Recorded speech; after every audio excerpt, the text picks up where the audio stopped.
The dawn light broke over the Montana territory like the crack of a whip, painting the vast plains in hues of gold as Rose Daniels clutched her 6-month-old daughter closer to her chest. The stagecoach rattled beneath her. Each bump in the dusty road a reminder of how far she'd come and how uncertain the path ahead remained. It was 1879, and a woman alone with a child had few prospects in this untamed country. Last stop, Whispering Creek. The driver called out, his voice carrying over the sound of hooves and creaking wood. Rose gathered her meager belongings, a worn carpetbag containing everything she owned in the world, and stepped down onto the main street of what would now be her home. The small frontier town stretched before her, a collection of wooden buildings, some with false fronts trying to appear more substantial than they were. Much like herself, Rose thought wryly. "Need a hand, madam?" the driver asked, offering her carpetbag. "Thank you," Rose replied, adjusting her sleeping daughter in one arm while taking the bag with her free hand. The driver's eyes flicked to the infant, then back to Rose's bare ring finger. His expression shifted subtly, and Rose knew the look well. Pity mixed with judgment. She'd seen it countless times since Thomas had died of fever before they could marry, leaving her with child and no protection from the whispers that followed. "The boarding house is just down the way," he said, pointing down the dusty street. "Mrs. Holloway runs it. She's a fair sort." Rose nodded her thanks and began the walk, her back straight despite the weight of her child and baggage. She could feel eyes on her from the storefronts and windows, curious about the newcomer. A woman traveling alone with a baby invited speculation, and Rose had learned that speculation rarely favored her situation. Mrs. Holloway was indeed fair, if not particularly warm. She was a stout woman with gray streaked hair pulled into a severe bun, her expression as starched as her apron. "I've a small room at the back," she said after Rose explained her circumstances, or the version she had crafted that omitted certain truths. $5 a week includes breakfast." "I'd be grateful," Rose said. "I'll be seeking work right away." Mrs. Holloway's eyes drifted to the baby. "Child makes that complicated." "I can manage," Rose assured her with more confidence than she felt. "Well," Mrs. Holloway sighed, "town's growing. Mercantile might need help, or the diner, though they tend to want girls without encumbrances." There it was again. The implication that her child was a burden, a mark against her worth. Rose had heard the whispers back home. No man would want a woman with another man's child, they'd said, as if a husband was the only measure of a woman's success. After settling into the small, spare room, Rose laid her daughter Lily in the center of the narrow bed, surrounding her with pillows to prevent her from rolling off. The baby's peaceful sleep was at odds with the turmoil in Rose's heart. "We'll make our way," she whispered to her daughter. "We don't need their approval." The next morning, Rose ventured out with Lily wrapped securely against her chest in a sling she'd fashioned from a shawl. The morning air was crisp, carrying the scent of pine from the distant mountains and the more immediate smells of wood smoke and horses. The Mercantile was her first stop, a large wooden building with a wide porch and windows displaying everything from tools to bolts of fabric. A bell jingled as she entered, and a man in his 50s looked up from behind the counter. "Good morning," he said, adjusting his spectacles. "Something I can help you with? I'm inquiring about work," Rose said, standing tall despite the flutter of nerves in her stomach. "I'm new to town." The man's gaze dropped to Lily, who was awake now and peering out from her sling with wide, curious eyes. "I'm Samuel Walker," he said. "This is my store, and you are Rose Daniels. And this is my daughter, Lily." Mr. Walker nodded slowly. "I see. Well, Miss Daniels, I don't currently have any positions available. Running a store requires full attention, you understand." I'm quite capable of managing both my duties and my child, Rose said firmly. I'm sure you are, he replied, not unkindly but with obvious doubt. But my customers expect a certain appearance of propriety. Rose felt her cheeks warm but kept her expression neutral. I understand. Thank you for your time. The diner and the hotel offered similar polite rejections. By midday, Rose sat on a bench outside the general store, feeding Lily and trying to keep despair at bay. She had enough money to last a few weeks if she was careful, but after that— "Pardon me, madam." A deep voice interrupted her thoughts. Rose looked up to see a tall man standing before her. His broad shoulders filled out a worn denim shirt, and a Stetson was tipped back on his head, revealing sun-browned features and striking blue eyes. Dust covered his boots and the lower portion of his denim pants, suggesting he'd ridden into town recently. I couldn't help but notice you've been making the rounds, he said. Looking for work. Rose adjusted her shawl to cover Lily, who had finished nursing. Yes, though it seems Whispering Creek isn't in need of an extra pair of hands. The man leaned against the hitching post, crossing his arms. Town folk can be set in their ways. His eyes crinkled slightly at the corners. I'm Zachary Ramsey. I own a ranch about 5 miles out. Rose Daniels, she replied. And this is Lily.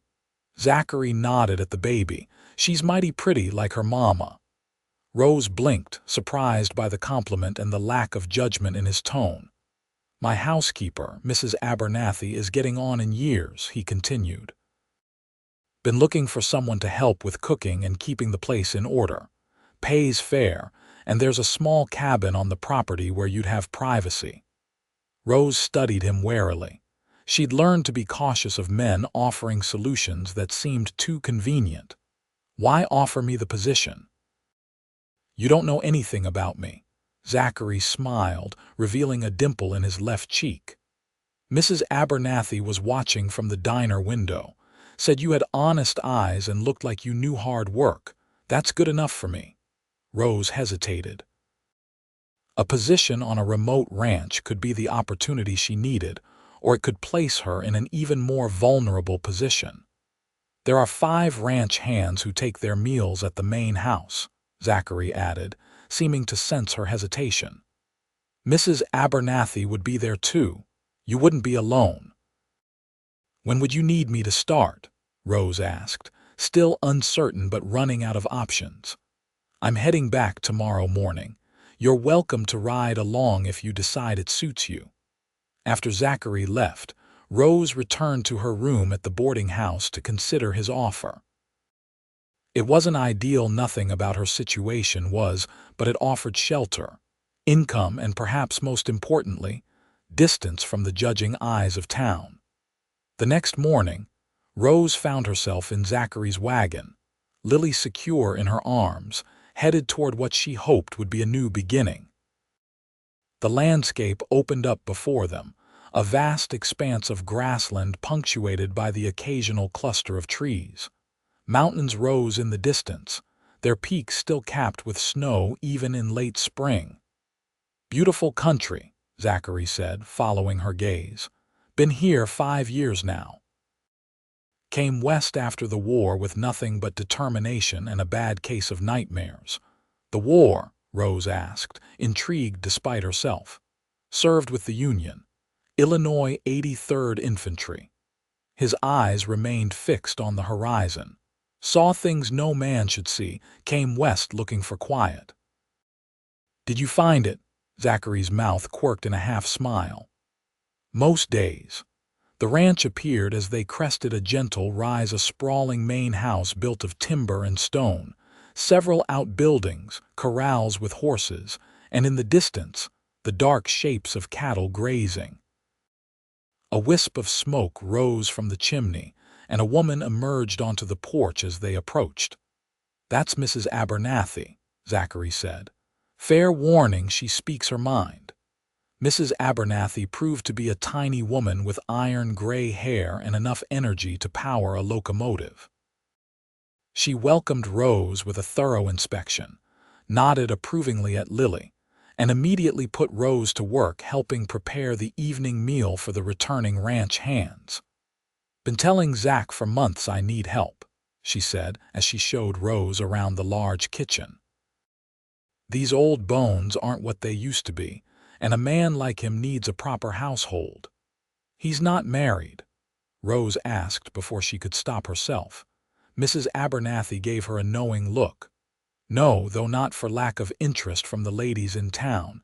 He keeps to himself mostly. Focused on building the ranch." Rose quickly fell into the rhythm of ranch life. Her cabin was small but clean, with a bedroom large enough for her bed and a cradle Zachary had one of the hands make for Lily. The main house was always busy with men coming and going, but Rose found she enjoyed the sense of purpose in feeding them and keeping the house in order. Zachary was often gone from sunrise to sunset, working with the cattle or riding the boundaries of his property. When their paths crossed, he was unfailingly polite, asking after Lily and ensuring Rose had everything she needed. There was a gentleness to him that belied his imposing physical presence, particularly when he interacted with Lily, who had begun to smile and reach for him whenever he was near. As spring turned to summer, Rose found herself watching for his return each evening, her heart beating a little faster when she caught sight of him riding toward the house. It was foolish, she knew. A man like Zachary wouldn't be interested in a woman with her complications. Yet she couldn't help the way her pulse quickened when he smiled at her, or how she treasured the quiet conversations they shared on the porch after dinner while Lily slept in her arms. One evening, as the light faded and the first stars appeared, Zachary joined her on the porch swing. The ranch hands had retired to their bunkhouse, and Mrs. Abernathy had gone to her room, leaving them in a comfortable silence broken only by the gentle creak of the swing and the chorus of crickets. "She's growing fast," Zachary commented, looking at Lily who was asleep against Rose's shoulder. "Too fast," Rose agreed. "She'll be crawling before I know it." "You're doing a fine job with her," he said, his voice low and warm in the gathering darkness. "Thank you," Rose replied, touched by his observation. Few people saw motherhood as an accomplishment rather than a burden. "Your husband would be proud," Zachary said. Rose tensed, the lie she'd constructed about being a widow suddenly heavy between them. She'd maintained the fiction to protect herself and Lily from judgment, but in that moment, the deception felt wrong. "I wasn't married," she said quietly, her eyes on her sleeping daughter rather than on Zachary. "Lily's father and I were to be wed, but he died before we could. The fever took him quickly." She waited for the disapproval, the withdrawal, but Zachary remained silent beside her. "I couldn't stay in my hometown after that," Rose continued, the words spilling out now. The whispers, the judgment. They made it clear no respectable man would want a woman with another man's child, so I came west, hoping for a fresh start. Zachary was quiet so long that Rose finally looked up, afraid of what she might see in his expression.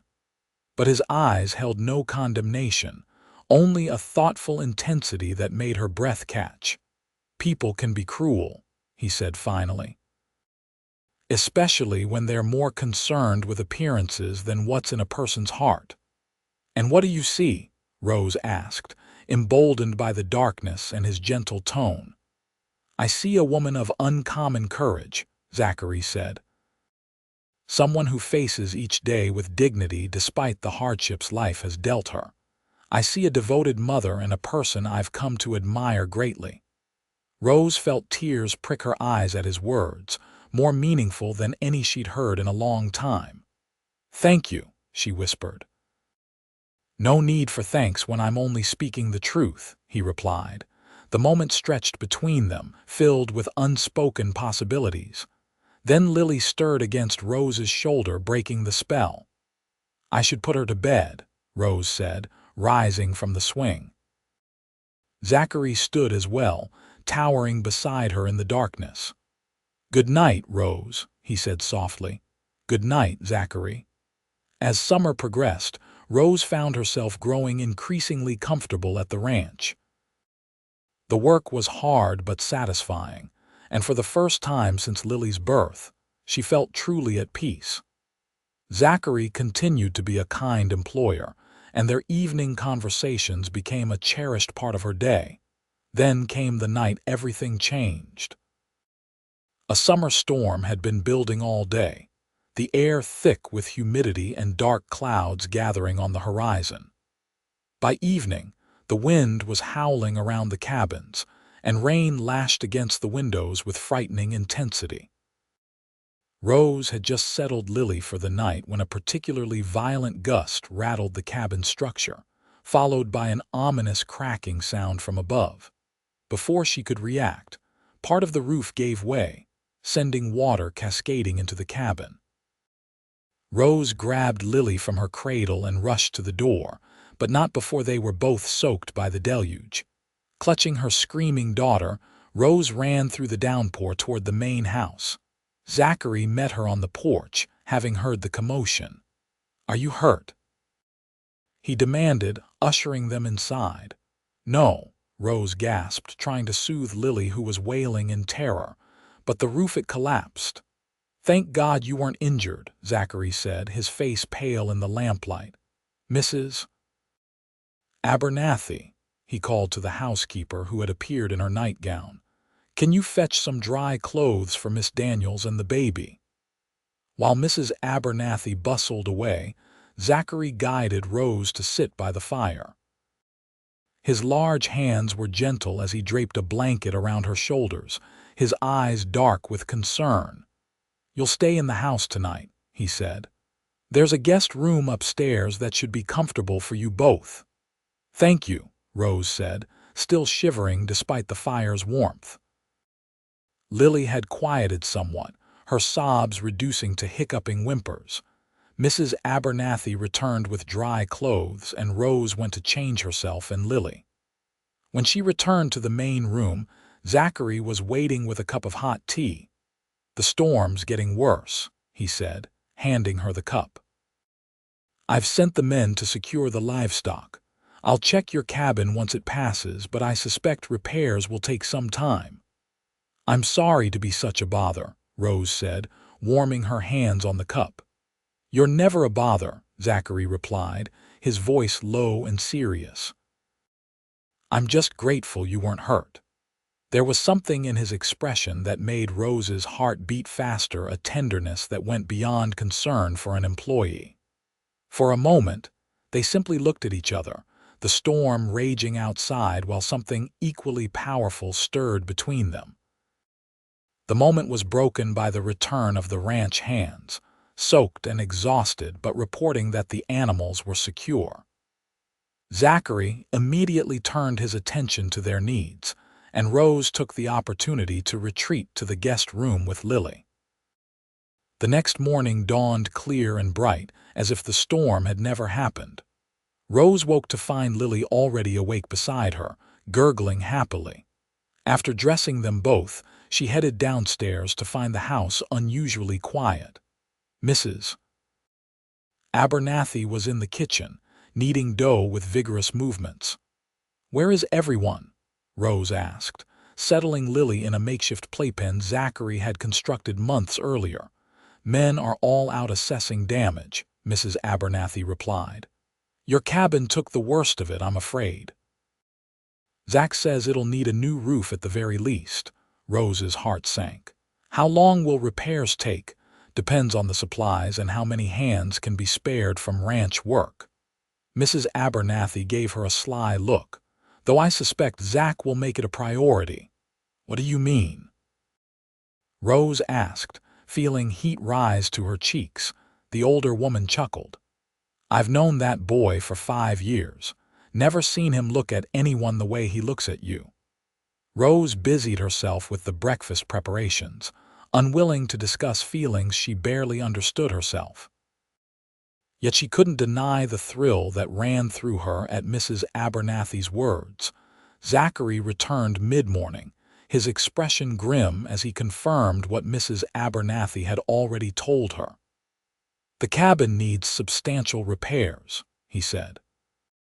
"You're welcome to stay in the guest room until it's habitable again." "I wouldn't want to impose," Rose began, but Zachary shook his head. "It's no imposition. In fact," he hesitated, an uncharacteristic uncertainty crossing his features. "I've been meaning to speak with you about something." "Perhaps we could talk later, after dinner." Curious and slightly apprehensive, Rose agreed. The day passed in a flurry of activity as they cleaned up after the storm. Dinner was a quiet affair, the ranch hands too exhausted for their usual banter. As they filed out to the bunkhouse, Zachary remained at the table, waiting until Mrs. Abernathy had retired for the night before speaking. "Would you walk with me?" he asked Rose, who had just returned from putting Lily to bed upstairs. The night was clear, the stars brilliant overhead as they strolled away from the house. A gentle breeze carried the scent of rain-washed earth and wildflowers. They walked in companionable silence until they reached a small rise overlooking the ranch, where Zachary stopped. "I've been thinking," he said finally, his deep voice carrying in the night air, "about you and Lily and what happens when the cabin is repaired." Rose's heart tightened with sudden fear. Was he going to ask her to leave? Had she misinterpreted his kindness? "I don't want you to go back to the cabin," Zachary continued, turning to face her. In the moonlight, his features were cast in silver and shadow, his eyes intense. "I want you to stay in the main house, as my wife." Rose stared at him, certain she had misheard. "Your wife," she echoed faintly. Zachary took her hands in his touch warm and sure. "I know this seems sudden, but my feelings have been growing for months. You're the strongest, most beautiful woman I've ever known, Rose. And Lily, I already love her as if she were my own. But my situation—" Rose began, unable to believe what she was hearing. "Your situation is part of who you are," Zachary said firmly. "And I love who you are, all of you. I know what people say, that no man would want a woman with another man's child, but they're wrong. I want you, Rose, both of you." Tears filled Rose's eyes as the full impact of his words hit her. "Are you certain? There would be talk, even here." "Let them talk," Zachary said, drawing her closer. "All that matters is what we feel. I love you, Rose Daniels, and if you'll have me, I want to spend my life proving it to you." Rose looked up at him, this man who had shown her nothing but kindness and respect from the moment they met. A man who saw her daughter not as a burden but as a blessing.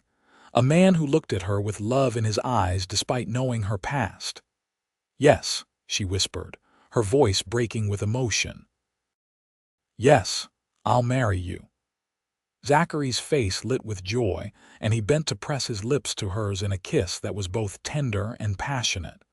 Rose melted against him, feeling for the first time in too long that she had found her place in the world. Their wedding was a simple affair, held in the town church, 2 weeks later. Some eyebrows were raised at the bride with a baby in her arms, but the open adoration on Zachary's face as he said his vows silenced most whispers. When the preacher pronounced them man and wife, Zachary not only kissed his bride but bent to place a gentle kiss on Lily's forehead as well. "I now take you both as my family," he said, his voice carrying clearly through the small church. "From this day forward, we walk together." The celebration afterward was jubilant, with the ranch hands and neighbors gathering at the Ramsey Ranch for food, music, and dancing. As the evening wore on, Rose found herself on the porch with Mrs. Abernathy, watching Zachary demonstrate a reel to some of the younger guests. "Never thought I'd see the day," the older woman said, her eyes twinkling. "That man was so set on his solitary ways, I feared he'd never open his heart. You've brought life back to him, Rose." "He's brought life back to me," Rose replied softly. I never expected to find this kind of happiness again. Sometimes the best gifts are the ones we never thought to ask for, Mrs. Abernathy said wisely. The years that followed proved the truth of those words many times over. The Ramsey Ranch prospered under Zachary's careful management, eventually becoming one of the most successful operations in the territory. Lily grew into a lively, intelligent girl who adored her adoptive father with a fierce devotion that was fully returned. And in the spring of 1882, Rose gave birth to twins, a boy and a girl, who entered the world with their father's blue eyes and their mother's determination. Zachary wept openly when he first held them, overwhelmed by the family that had grown from what some might have seen as an unpromising beginning. As the children grew, so too did the legend of their parents' love story.